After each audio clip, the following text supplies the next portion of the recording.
daaw heure bi def nañ ko ren it moom la ñuy def ak lépp lu nga xam ne ni moom lañ war a complété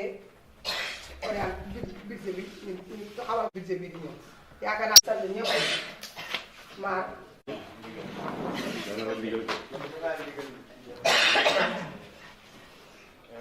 donc merci beaucoup di doore nuyoo bi ci monsieur le sous-préfet de l'arrondissement municipal di si teg collaborateurs yi fi ne yëpp mooy projet partenaire yi de service technique defe naa madame le maire wax na ko léegi bi muy ubbi débat bi tey liñ fi dajale mooy liñ tuddee débat d'orientation ni heure bii daaw daje woon nañ si daje bu mel nii mais di wax daje ren bi aussi dafa am benn cachet bu mu am tuuti contrairement ak yeneen daje yi nga xam ne doon nañ su amul coppite décembre 2019 beneen équipe municipale mooy voter le budget de la commune de Fass Cekkeen kon donc am na benn cachet bu am benn cachet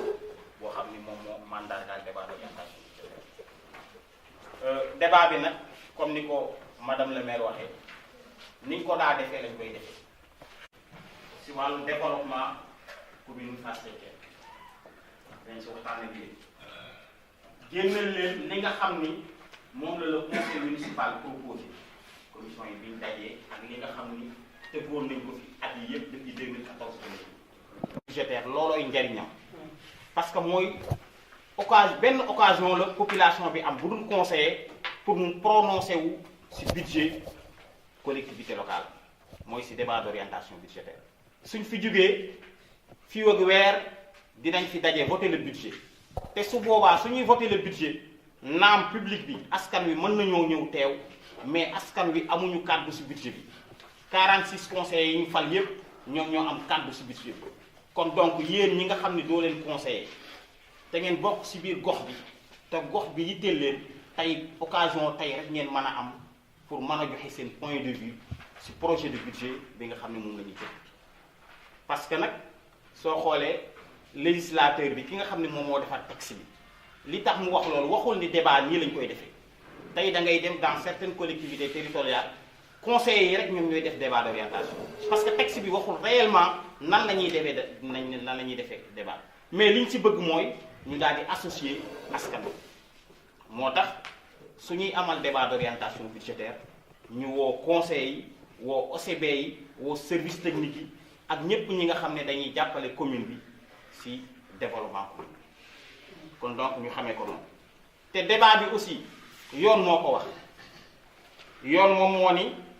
bala ñuy amal vote budget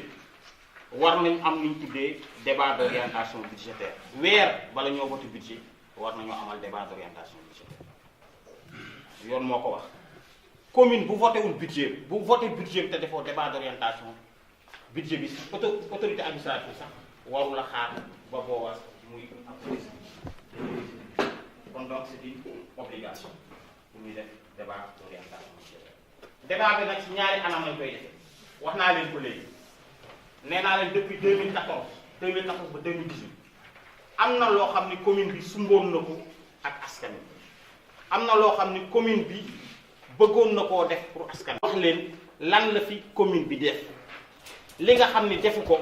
ñu xool nan lañ koy jéem a defee ci jàppale projet yi ak partenariat ak état bi loolu dinañ ci jëm dinañ wax aussi ci wàllu mobilisation recette parce que mënoo wax ni da ngay satisfaire besoin askan wi te amoo koppar dama koy faral di wax ñu bari dañuy appesantiru ci soxla yi nag dafa am lu koy faj bi mooy commune Fass Cekkeen fan lay jëlee ay ressources d'abord ak ressources yooyu muy jël ñu xool ressources yooyu nan lañ mën a def ba mu mën a dugg moom def mu Fass Cekkeen budget bii ñu nekk en 2018 loolu mooy lan mooy at yi weesu yépp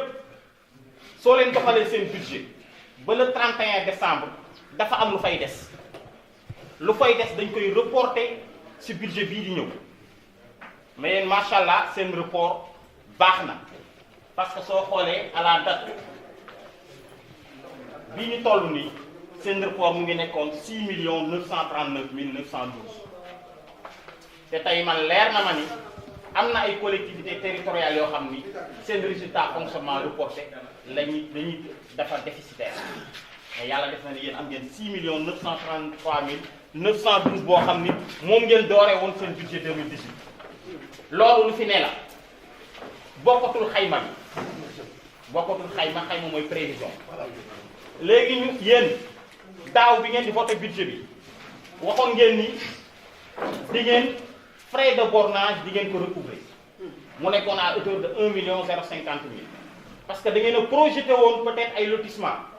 wala joxe ay lotissement mais yooyu ba léegi antoogul moo tax montant boobu recouvrer bi moo tax mu am pourcentage de recouvrement 0%. am na lu ñu tuddee droit de fourrière seen budget primitif yéen a ngi si xayma woon 450 000 droit de fourrière mooy jur gi ñuy jàpp waxuñu jur bu la yàqal li tubaab tuddee animaux en divagation ak animaux mis en fourrière. animaux en divagation mooy animaux yi nga xam ni suñ la yàqalee yooyu du dem fourrière yooyu dañuy constater dégâts mais fourrière mooy animal yi nga xam ni xamuñu seen borom dañuy divaguer nii rek xamuñu seen borom dañuy wax ni juróom-ñetti fan su seen borom feeñul dañ koy yóbbu fourrière. je pense que foofu ren amaguñ fourrière mais chef de village yi ñu ngi fi chef de village bu ne su dee sa dëkk am na fourrière bu fa ne mën nga ko déclarer ñu jël attache l'autorité administrative ñu xool kañ lañ koy jaay kon donc xeetu recette bi mën naa ni dépendrul ci collectivité territoriale bi parce que mën nga def prévision nga budgétiser ko te fourrière mënta am su fourrière amee rek la recette bi di dugg mais comme fourrière amul recette bi mënta dugg mais actuellement ni amul kenn ku déclaré gul fourrière mais occasion la comme daje bu mel nii képp koo xam ni jàpp na fourrière mën na ko wax ñu fexe na lañ koy jaay. am na beneen taxe ñu tuddee que minimum fiscal xeetu taxe la boo xam ni fonctionnaires yi sax dañ koy fay ñi nga xam ne ñooy liggéey ci biir collectivité territoriale yi te am salaire dañ leen koy dagg indemnité adjoint au maire yi ak maire yi aussi dañ leen siy dagg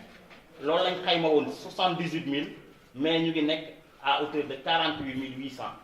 pourcentage bi mu nekk 63%. loolu aussi foofu tamit mën naa ni comme année bi jeexagul moo tax liñ prévoir woon mënaguñ ko atteindre agul kooku aussi soo xewul ñu ñëw ci impôt bi taxe rurale ak taxe rurale nag moom mooy pratiquement xolu commune bi taxe rurale rek la am amul leneen mais macha allah xamee woon nañ ko noonu ba sur une prévision de 13 millions fukki millions ak ñett lañ programmé woon ni daaw ren dinañ ko mën a dugal ci taxe rurale mais tey jii ba date bi ñu toll nii le 5 décembre 2018 taxe rurale bi atteindre na 16 millions 815 000 kon donc taux de réalisation bi nekk na 129%. te foofu aussi vraiment ñu ci saluer l'autorité administrative parce que mën naa ni pratiquement l'ensemble des collectivités territoriales de l'arrondissement de Ida Mouride bon bi ñu def ci wàllu taxe rurale bañ ko créer ba léegi amul lenn benn ku ko def kon donc vraiment dinañ leen ci saluer aussi l'équipe du conseil municipal saluer aussi les chefs de village. ñu ñëw ci wàllu état civil aussi ñu ngi xayma woon 500 000 mais constat bi mooy état civil bi dara du ko bousee waxoon naa ko daaw jéeg nee naa leen avec l'acte 3 de la décentralisation dañoo ériger les centres secondaires en centres principaux registres yi nekkoon sous-préfecture yépp dañ koo indi ci communes yi kon donc occasion la pour communes yi mën a profiter wu ci recettes yi nga xam ne ñoom ñooy génne ci état civil daaw jooytu woon nañ problème mu vignette amuñu ko woon mais ren am nañ vignette kon donc je pense que ñi nga xam ne ñoom ñoo chargé wu état civil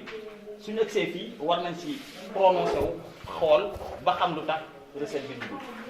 am na lu ñu tuddee amende correctionnelle foofu aussi ñu ngi xayma 350 000 mais ñu ngi am 139 621 téeméer boo jël muy nekk ñeent fukk ak juróom-ñeent fii tamit de même que fourrière yi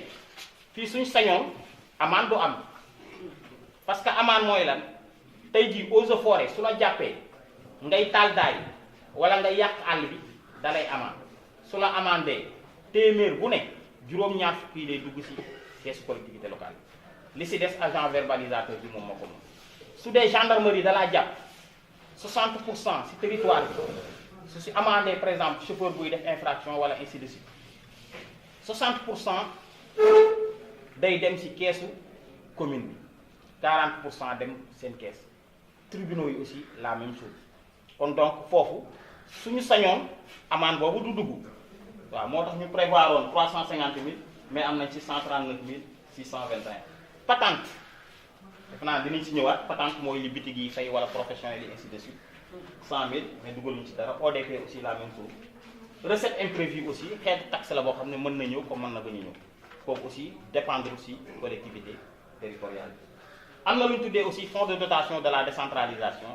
mooy li nga xam ne état bi da koy jàppale collectivité territoriale bi pour mu jël en charge compétences transférées yi lu mel ni jeunesse sport éducation ainsi de suite ñu ngi nekk au nombre de 9. am na aussi lu ñu tuddee ristourne aussi comme fonds de dotation la état bi aussi da ciy jàppale collectivité locale bi parce que soo xoolee recettes yi nga génnee report bi mooy 6 933 912 mënoo ko considérer ci comme gestion 2018 parce que report bi déjà lu ne sur place la report bi lu ne sur place la fonds de dotation yi lu ne sur place la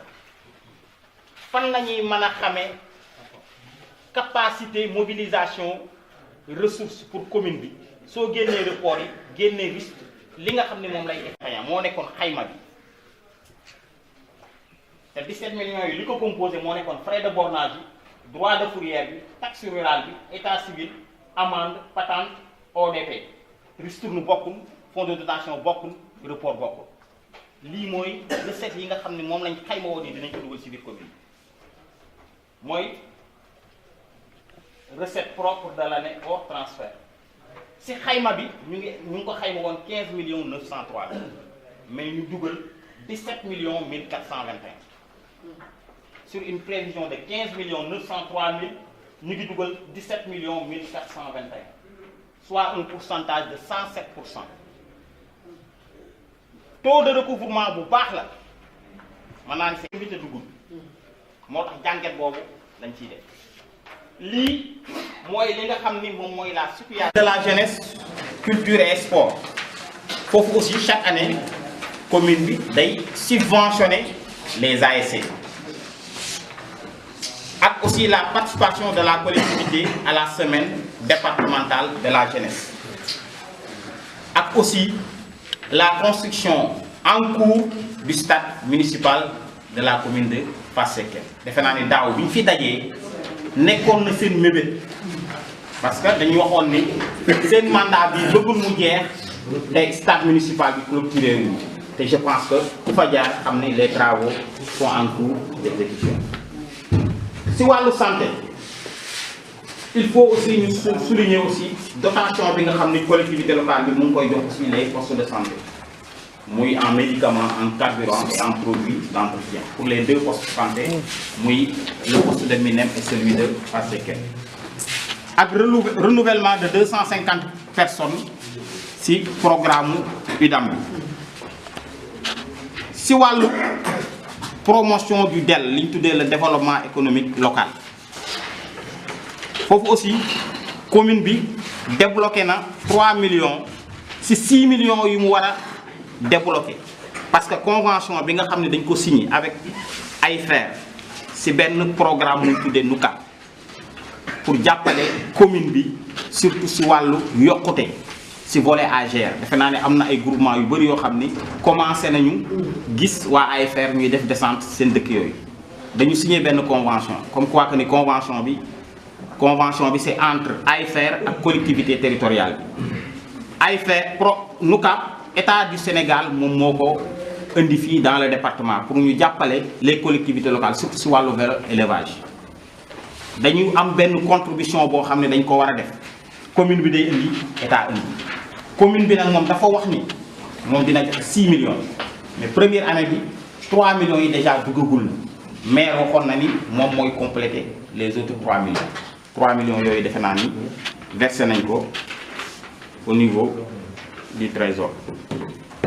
toujours dans le si wàllu aussi voirie yi ñu noté aussi pont wu Kër Ibrahima Mbaye bi nga xam ni ñu ngi koy defar loolu lañ mën a lim si wàllu exécution physique pour 2018 léegi nag ñu ñëw déjà wax nañ leen commune bi nu mu tëddee si wàllu am-am xam ngeen fu ñu war a mën a jëlee alal si wàllu si biir commune bi léegi nag ñu ñëw si li ñu tuddee les orientations des actions à mener pour la gestion 2019 muy gestion 2019 bii di ñëw lan lañ bëgg a def lan lañ bëgg a def te li ñuy def toujours aussi wax naa leen ko dañ koy méngaleeg li nga xam ne moom lañ am bala nga ni lan lañu war a def da nga war a wax d'abord fan lañuy jëlee ressources yooyu moo tax orientation boobu ci ñaari rubrique lañ koy defee benn bi ñu xool ressource collectivité territoriale mooy am-amu gox bi ñaareel bi suñ génnee am-am yi ba pare ba xool nan la ñuy fexe ba am-am yu dugg fan la ñuy jëlee am-am yi ñu door a wax bëgg-bëgg yi parce que bala ñuy wax am-am yi nañ wax d'abord bëgg-bëgg yi bala ñuy wax bëgg-bëgg yi du moins nañ wax am-am yi parce que bëgg-bëgg am-am yi moo war a jiitu ñu ñëw ci am-am yi wax naa ko léegi à la date du 5 décembre bii ñu ne situation financière collectivité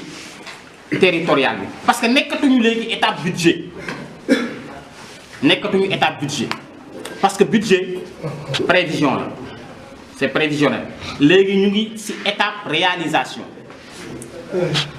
ci recette de fonctionnement ñu ngi am 47 681 872 y compris nag soo ci boolee report yi ak li leen di état bi jàppale moo nekkoon 47 681 872 soit un taux de recouvrement de 108%. Ça veut dire que daaw suñ ci boolee li leen di état bi jàppale parce que li leen état bi jàppale da ngeen ko boole woon seen budget ñu am taux de recouvrement téeméer boo jël ñu am téeméer teg na loolu laa leen doon wax léegi ñu ñëw ci wàllu recette extraordinaire lii recette la yoo xam ne moom mooy permettre collectivité bi dox ñu ñëw ci recette extraordinaire mooy permettre commune bi mu tabax poste de santé mu tabax hôpital mu tabax terrain de football mu def reboisement mu jëmmal loolu lañ tuddee recette d'investissement kooku ñu ngi amoon 26 966 392 soo ci boolee aussi li lay état bi jàppale ak report yi kon donc loolu yëpp soo ko xaymaa woon mu ngi nekk 74 648 000 lañ am recette bu dugg wax naa leen nekkatuñu état budget lii lu dugg la 74 millions et poussière léegi nag ñu ñëw ci dépense yi dépense de fonctionnement mu nekk 36 134 748 dépense d'investissement mu nekk 26 691 000 soit un total de 62 800 yu teg léegi foofu jàngat bi ñu ci mën a def déjà xam nga yow alal bi dugg ci datu tey bi am nañ une disponibilité au niveau du trésor de 11 822 516 soit dont du moins 11 500 pour fonctionnement 275 300 fas cekkeen su bokkul ci gënul ci situation yi bokk na ci 5 premières yi kooku moom lu ma leer parce que tey jii bëri na ci ay collectivités territoriales yoo xam ne dañuy am jafe-jafe pour fay seen personnel parce que dañu rouge soo demee trésor dañ naan la dañuy rouge mais tey jii la commune de Fass Cekkeen amul jafe-jafe boobu il a une santé financière extraordinaire mais nag wax naa ko léegi nee naa la santé boo financière boobu mën nañ ko améliorer parce que bëri na loo xam ne duggul te li ñu may chance mooy la taxe rurale vraiment taxe rurale bi moom jàppale nañu bu bëree bëri parce que soo jëlee taxe rurale bi 98% téeméer boo jël juróom-ñeent fukk yi ak juróom-ñett bi ci taxe rurale bi la kon donc foofu suñu manu la yokk pexe yi nga xam ni defoon nañ ko daaw nañ ko bàyyi noonu suñ ko mënula yokk te je pense très bien que ni avec l'aval de l'autorité administrative war nañ ko war a mën a yokk war nañ ko war a mën a yokk léegi état civil bi moom laa doon wax léegi ay opportunité la loolu ñoom aussi dinañ fexe parce que looloo nekkoon blocage bi parce que état civil mënoo ko recouvrer te amoo vignette mais heureusement am ngeen ay vignettes te mooy vignettes yi foo leen ko kii te di leen rappeler aussi vignettes yi aussi alal la bu ñu leen jox c'est des valeurs loolu lañu tuddee valeurs inactives dañ koy comptabiliser comme recette collectivité recette vignette bu si yàqu wala mu réer rek le régisseur moom mooy remboursé kon donc loolu aussi ngeen jël ci ay soins wàllu aussi frais de bornage yi parce que c'est des opportunités pour la commune parce que dama koy faral di wax ñun dañu am ay collectivités territoriales yoo xam ne ay collectivités yoo xam ni li ñu naan commune rurale lañ sunu alal mooy suuf sunu suuf soosu nag war nañ ci war a mën a bénéficier wu pour la collectivité koo leen may terrain pour mu bay mais mu fay frais de bornage ñu verser ko ñu dugal ko trésor parce que source de recette la boo xam ni mën na indil lu bëri collectivité locale bi. patente yi aussi moom laa doon wax fii léegi patente bi programme woon nañ 100 000 mais duggul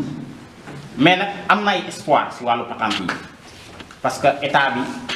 am na benn réforme boo xam ne def na ko si li ñu tuddee CGU li ñu tuddee la contribution globale unique def na ko léegi dafa am benn patente bu bees ñu tuddee ko patente professionnelle moo amoon léegi dañ fa am benn réforme bu ñu def réforme boobu par exemple si misaal ma ni leen Sococim bi nga xam ne moom moo ne Rufisque ay milliards lay dugalal la commune de Rufisque ak la commune de Berne ay millions du moins ay millions la leen di dugalal si patente mais nag état bi dafa am benn réforme bi dafa wax ni loolu du lu normal parce que Rufisque déjà naam usine ba Rufisque la ne mais produit bi usine biy defaat waa Fass Cekkeen dañ koy consommer usine bay produit ba usine bay defar tey waa Fass Cekkeen dañ koy consommer ciment bi waa Fass Cekkeen dañ ciy tabax waa Ida Mouride dañ ciy tabax ainsi de suite Sonatel Dakar la ne mais tey jii dañuy woote téléphone moo tax ñu ne dañuy changer def réforme léegi patente boobu ñu tudde ko léegi contribution économique locale commune bu ne dina si am sawal xayma bi ñu def mooy minimum communes yi nga xam ni usines yi nekkul foofu minimum am nañ xayma ne yaakaar ni ministre des finances moo ko avancé minimum di nga si am 12 millions par at kon donc patente boobu su ñëwee vraiment dina jàppale collectivité territoriale. am na aussi beneen xeetu taxe mooy li ñu tuddee occupation domaine public mooy par exemple ñi nga xam ne dañuy installer ay SECO defe naa délibéré woon ngeen fi di nekk ci domaine public bi ak aussi les antennes de téléphonie mais loolu lenn rek ngeen mën a def pour recouvrer ko def li ñu tuddee ay ordre de recette surtout ñi nga xam ne ñoom ñooy ay opérateurs ngeen def ordre de recette wax ni kat yow yaa occupé place bii temps la defal ko ordre de recette mu dem au niveau du trésor daal di fay mais nag pour antenne yi nag moom foofu jafe-jafe def ci ne parce que mën naa ni depuis 4 ans collectivités yi ñu ngi daw ci ginnaaw Sonatel pour ñu fay leen mais jusqu'à présent problème boobu dafa demeurer yenn taxes yi lu mel ni fourrière wax naa ko léegi commission finance war na xool def recensement dëkk yi nga xam ne am nañ fourrière nag lañ wax am nañ fourrière ñu jël attache l'autorité administrative ñu mën ko jaay parce que commune bi habilité wul jaay fourrière dafa am ay normes nu ñu koy jaayee soit le trésor mooy ñëw jaay ko wala le préfet du département jël un agent préposé mu ñëw mu defal ko arrêté mën a jaay fourrière bi waaw mu nekk un fonctionnaire de l'État loolu moom moo nekk si wàllu fourrière bi am na yenn recettes yoo xam ne par exemple yoo xam ne maîtriser nañ ko xam nañ ko bu baax par exemple su jëlee triomphe bi maîtriser nañ ko xam nañ temps la nga jël par exemple taxe rurale bi mën nañ ko maîtriser suñ defee recensement bi dinañ xam ne temps la frais de bornage yi mën nañ ko maîtriser suñu xamee par exemple ñu def ni lotissé nañ wala ñu délibéré tant de hectares lañ délibéré dinañ xam tant la loolu lañ tuddee les recettes maîtrisables yooyu nag su ñuy defar budget aussi dafa am nuñ koy xayma du ñu jekki-jekki rek parce que lii aussi li leen ko may mooy ngeen am un budget boo xam ni bu réaliste la tey jii mënoon nañu tëgg un budget de 1 milliard kenn terewuñu ko suñu waxee ñu ni fii lañ koy jëlee kenn terewuñu ko waaye nag est-ce que def un budget de 1 milliard am na njariñ pour une collectivité locale comme Fass Cekkeen nga xam dem ba le 31 décembre nga daal di évaluer ce budget bi 1% sax doo ko recouvrer doo ko réaliser moo tax toujours suñuy xayma dañuy xayma si li nga xam ni xam nañ ko mooy tuddee les recettes maîtrisables am na yenn recettes yoo xam ne nag day jafe xam par exemple nga ni amende tey mën ngaa dugal 100 francs déwén nga dugal 200 beneen at bi nga dugal 300 nga ni état civil aussi day varier nga ni ODP aussi day varier yooyu aussi sooy defar budget dafa am technique bu ñu koy def bu ñu koy évaluer li ñu tuddee la moyenne triennale des 3 dernières années mooy nga li nga recouvrer ren en 2018 nga boole koog li nga recouvrer en 2017 nga boole koog li nga recouvrer en 2016 nga diviser ko par 3 mu jox la moyenne bi nga def ko ci budget 2019 noonu la ñuy xayma recette. am na beneen li ma doon wax yëpp mooy recette de fonctionnement mooy recette yi nga xam ni moom la état bi moom la commune bi di moom la ñuy jëlee ci biir commune bi. am na yeneen genre xeetu recette ñu tuddee ko des recettes investissement des fois sax ñu naan la extraordinaire loo xam ni tubaab soo waxee extraordinaire mooy loo xam ni par exemple man nga toog sax des fois sax dañ ko naan recette accidentelle dañ ko koy tuddee mën na bañ a ñëw comme mën na ñëw recette yooyu nag ñu ngi siy compter ci liñ tuddee fonds d'équipement des collectivités territoriales ñu gën koo xam ci fonds de concours boobu luy état bi jàppale collectivité locale bi la ak aussi am na yeneen fonds liñ naan le fonds climat décentralisé ak aussi PNDL yàlla def na ni ren am ngeen benn projet boo xam ni DFC moo ko nar a financé DFC mooy projet bi nga xam ne moom mooy xeex soppi jaww ji changement climatique am ngeen ci benn projet xëcc ndox ñu jële ko Missirah Koutiam yóbbu ko Kanta jële ko Kanta di moins yóbbu ko Missirah Koutiam defar ci waale benn abreuvoir kooku fonds yooyu su ñëwee dañ koy dugal ci budget collectivité bi loolu lañ tuddee approche budgétaire appui budgétaire ñoom appui budgétaire lañ def. am na aussi PNDL signé nañ fi benn convention de 10 millions boo xam ne depuis daaw la pour ñu tabax ñaari magasin ci biir commune bi benn toobee commune bi loolu lañ tuddee des dépenses de fonctionnement. am na ay dépenses yoo xam ne moom laa leen doon wax léegi mu ñu tuddee ko les dépenses d'investissement mooy dépenses yi nga xam ne dañ koy jëmmal xam nga tey jii soo jëndoon big nii big bi soo ko bindee ba mu jeex da nga koy sànni feuille bi soo ko jëndee nga bind ko mu yàqu da nga koy xotti dépenses obligatoires ainsi de suite elles sont au nom médicaments en carburant et en produits d'entretien. En même temps aussi toujours ci wàllu santé parce que dañu wax ni santé et action sociale appuyer les relais et l'association des handicapés. kenn ku ne ci turam ak santam di jiital fi mu composé commune bi Fass Cekkeen di nuyu aussi borom dëkk yi nga xam ne teew nañ fi partenaires yi fi teew aussi projet yi fi teew ak responsable service technique yi nga xam ne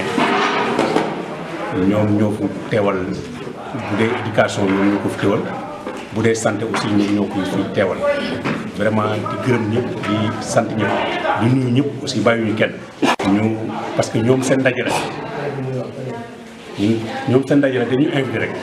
ñoom réunion 2018 mu ngi jeex si jaadu na ñu ñëw woo ñëpp ak bi 2019 nga xam ne foofu ñu naka lañ ci war a dem loolu mooy débat d'orientation budget ci li nga xam ne yaakaar naa ne bu ñu ko defee ay proposition yaakaar naa ne dañuy askan bi ma jëlee intervention si formation des chefs du village dafa am solo te taala gisuma ngeen mentionné ko ci document ñuy doxe ak seen doxalin ci biir dëkk chef du 636 ñu ñoo ko bokk kayit boobu chef du village du ku ndaw donc il faut loolu ñu xam ko léegi nag particularité mi nam mooy logement lañ waxoon sage-femme ñu ne borom dëkk joxe na ndigal dafa am loo xam ne lañ la sant nga def ko ni ko buur waxee boo ko mënul nga ne ah buur li ma teg vraiment métti. logement sage-femme mi nam ñëpp bëgg nañu nguur ak maire ak chef du village ak population. jarul di jël ay cotisation parallèle di commencé di brique boo xam ne même arrondissement bi ci xew ñun war nañ ko yëg parce que si loolu lay wax souvent nee naa bu doxee amul problème mais bu doxul li ñuy dënk ñun dañu ko aaye yëguma ko vraiment dañu ko aaye loolu nag ma bëggoon ngeen jàppale ñu dina neex a dox parce que ñëpp ñuy ànd dox ko mais def loo xam ne vraiment wax na ci intervention am ne Guèye wax na ci biir intervention am ne maternité lañ bëgg mais maternité jaar ci docteur bi dem Dakar maternité bi ko tabaxee noonu c'est différent de loolu noonu kayit bi dafa am fu mu dafay am na ku yoon boo demee ministère ba am na ku moo tax ma ne leen souvent mbir mi dafa am ñaar am na lu ñuy wax solution locale yoon kenn ku ne yoon ba nga war a jaar nañ ko jaar ba yegg day dellu si waat ci ñun ñu door a dem arrondissement sous-préfet moo ko yor département ak porte de sortie maanaam bunt bu ñuy duggee ak bunt bu ñuy génnee xam nga ñun amuñ sañ-sañ boobu donc kenn ku ne rek fa mu féete ci biir formation chef de village yi aussi ñu boole encore conseillers municipaux yi. boo ko fi léegi commission yi bu ñu defee conseil municipal bu ñu def dara commission bu ne président bu ne taxaw ak équipe am ne lii lañ waxoon lii lañ def lii bu commission bi nag bu ñu ko jox kenn ku ne nag da ngay xar sa tànk tubéy organisé wu bu ngeen organisé wu ngeen neex a jàppale neex a orienté neex a waxal organisation bu fi am te loolu bu soobee la am nañ ay gàllankoor nag. maanaam yaakaar naa Alaaji Ñang sànq bu ñu wax na leen affaire suuf si mesures yi nga xam ne jëloon nañ ko ci carrière yi oto yi ñaata lañu war a fay. bu doxul yéen loolu moo tax na man leen bu ngeen organisé woo. ci kanam amul fenn Macky Sall lu muy def day woo ministre am yi ñu waxtaane tënk ko fa mu des nag suivi bi yéen nag wala woo leen ma man sous-préfet jox ma ko ma jox ko commandant de brigade mais yow na ngi fi loolu yaakaar naa mun na ne. dañ leen fal askan bi dañ leen jox ay ndombo tànk pour ñoom seen condition de vie changé mais léegi bu ñu ñëwee si nga def 4-5 mais loolu problème la parce que tout simplement yoon bi nga waroon jaar bu gën a xoolal ko tibb suuf kër Ablaye Fanta di ko yóbbu ministre Wadène xam nga loolu dafa xaw a doy waat rek boo xëyee nga jël carnet verse nga bind déedéet dafa am yoon dafa am fu vraiment day leer ci ñun ñëpp léegi aussi ñu góorgóorlu ci ñu koy maye état civil bi nag li ma ciy faral di wax mooy ñun ñoo ko yoroon ñu delloo leen ko ñu foog extrait da ngay ñëw sous préfecture ñu defal mais léegi ñun léegi